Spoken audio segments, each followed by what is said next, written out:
santifique a tua igreja amada. Ensina-nos a vigiar, e quando vieres nos arrebatar, a tua igreja esteja preparada. Jesus, nós te pedimos, não leva um missionário agora não, porque ele é que tem zelado da tua doutrina e da tua igreja.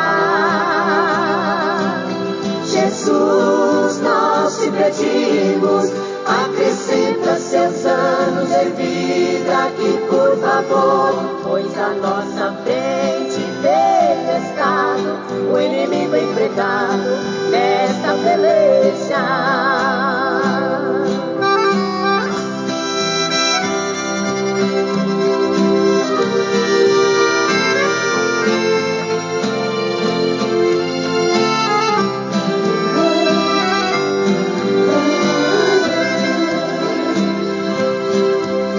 Jesus, nós te pedimos, continue a operar na Assembleia dos Santos.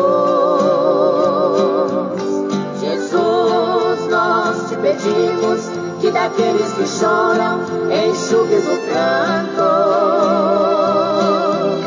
Jesus, nós te pedimos, que traga de volta a força desviado. Que não conhecem a ti, que te aceitem hoje ainda aqui, e os seus pecados sejam perdoados. Jesus, nós te pedimos, não leva um missionário agora não, porque ele é que tem zelado da tua doutrina e da tua igreja.